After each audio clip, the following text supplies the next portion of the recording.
This is Shred, and today's lesson is about how to read music for metalheads. Step 1, get yourself some Viking horns. Now, metal guitarists are known for their advanced technique and shredding prowess.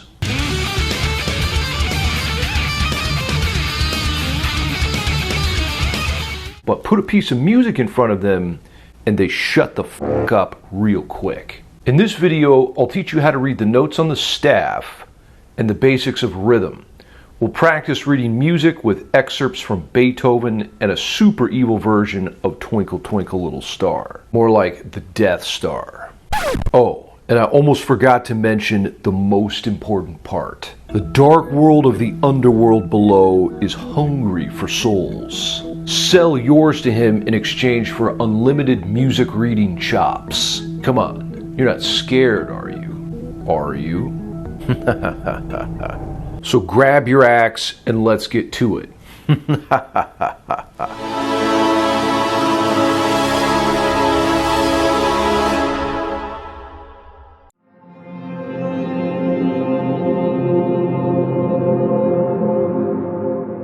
Why should you learn to read music? Surely it's not necessary to become a great musician. There's plenty of guitar players who can't read music, like Eddie Van Halen or Marty Friedman. Here's the reason you should learn how to read music. Quite simply, it makes you more musical.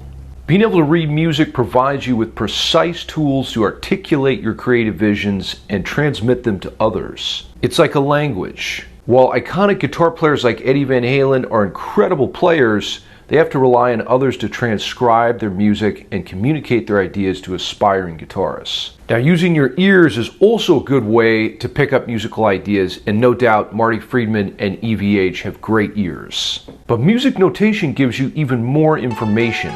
What if that lick you're trying to learn is buried in the mix and hard to hear? You're without the notes. Now, from a personal standpoint, being able to read music has helped me tremendously. There's no way I could teach on the internet, on YouTube and Instagram, without understanding the basics of music notation. It's amazing to be able to pick up a score that Igor Stravinsky wrote, this is The Rite of Spring, for instance, and to be able to grab ideas from what he wrote.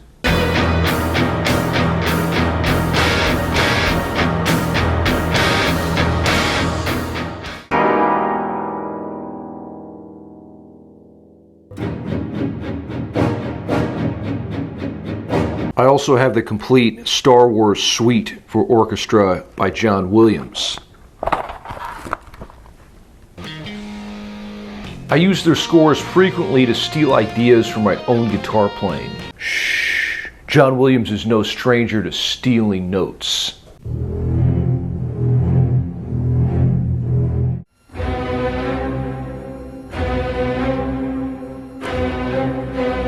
When learning to read music, we begin with the notes on the staff. The lines contain the notes E, G, B, D, and F.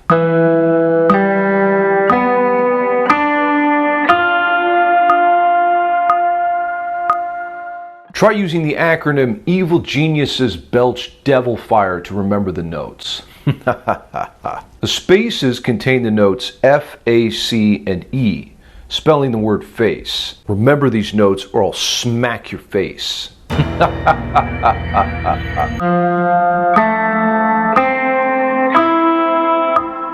Next, it's time to learn where these notes are on the guitar. Since we only have limited time, I'm going to show you all the notes in the first position. You may recognize these notes as the chromatic scale, containing all 12 notes of our musical alphabet. Here's how it works. The musical alphabet starts on A and ends on G. There's no such thing as an X, W, or a Z note. That's Z to those of you across the pond and in Canada. Nobody kills anybody in my place of business except me or Z. That's it. In music, we stick to the first 7 letters. But here's the catch. In between each note are sharps and flats. For example, we start on A, then comes A sharp, then B. In between B and C, there is no sharp. So we go straight from B to C. Then C sharp, D, D sharp, and E. And again, there's no sharp in between E and F. So there's two places in the alphabet you have to remember that. In between B and C and E and F, there's no sharp. Then comes F sharp, G, G sharp, and finally we're back to A. Of course, A stands for ass. Now when you descend the notes in the chromatic scale, try using flats. For example, A flat, G flat, F, E flat, D flat, C, B flat, A. Now there's an important concept to understand here, and that is the idea of enharmonic equivalence. An enharmonic equivalent is the same note stated two different ways. For example, A sharp and B flat are the same note. Raising an A is the same as lowering a B. The reason we use different labels for the same note is because of key signatures and the circle of fifths. Now if you want to learn more about the circle of fifths, or as I like to call it, the circle of death, check out the card above. Now once you can start to identify the little black dots, as Steve Vai would say, it's time to learn about rhythm. Rhythm tells you how much time to give each note. Let's start with the basics. First up is the whole note, which gets 4 beats of time.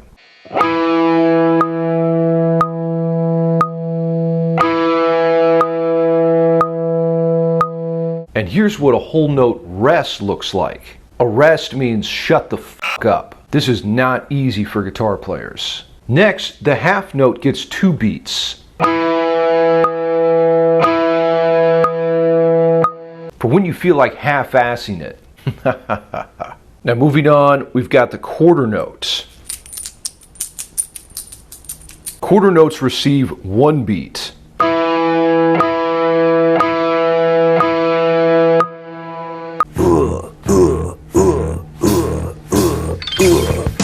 The next unit of rhythm is the 8th note.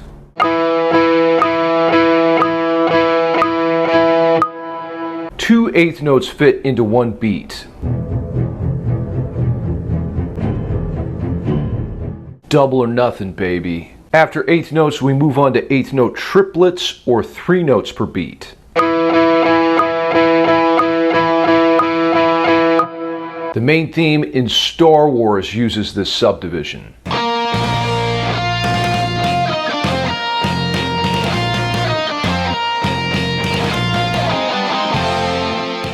Then we arrive at 16th notes, which is one of the most common subdivisions in metal music.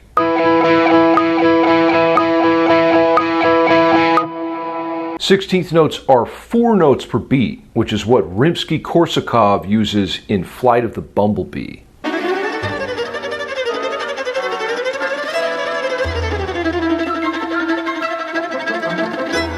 And finally, the last rhythmic subdivision we'll cover in this video is 16th note triplets, or sextuplets. Sextuplets divide the beat into 6 equal parts.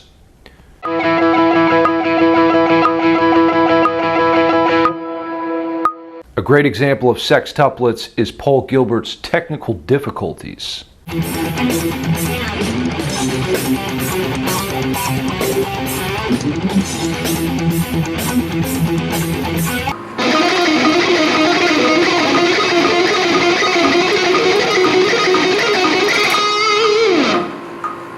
Now it's uncommon to hear anything faster than 16th note triplets, although occasionally you might see 32nd notes or 8 notes per beat.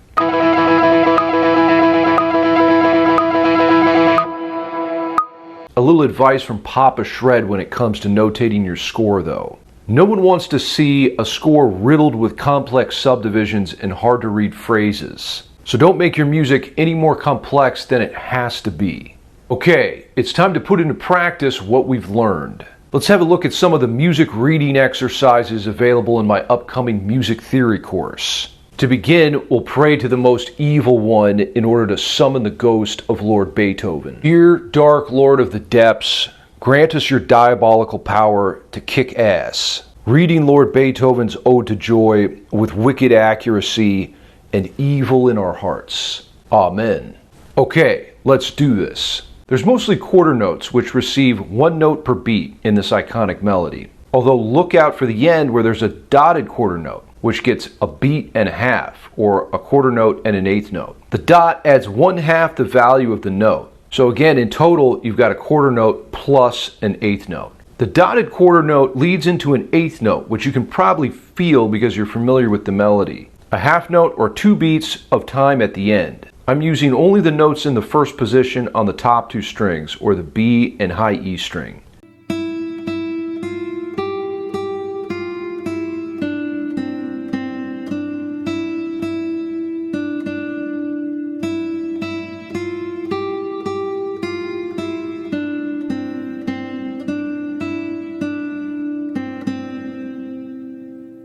Now, I always hated playing nursery rhymes as a young evil lad in piano class. So we're going to play Twinkle Twinkle Little Star, but I've changed it to the Locrian mode to add maximum Satan evil. In this melody, we have just quarter notes and half notes to worry about. Easy enough, right? Although now it's more like evil, evil Death Star.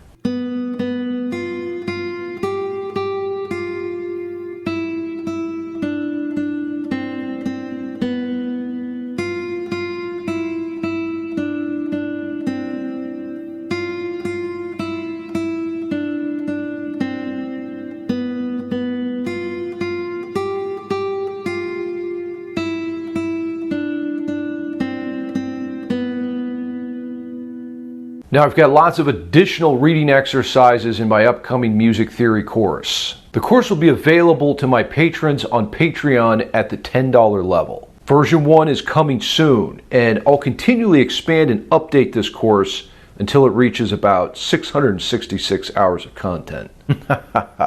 So, being able to read music doesn't make you a musical god, but it does give you an indispensable tool to communicate your ideas to others and steal from the great master composers of the past. My theory teacher in college always used to say, write it, sing it, say it, play it to become a good musician. Shout out to Phil Shackleton. And I want to say I really appreciate each and every one of you guys that watches my channel. In particular, my patrons. It's amazing I can just sit here and talk shit about music theory and evil for a living. Until next time, shred till you're dead.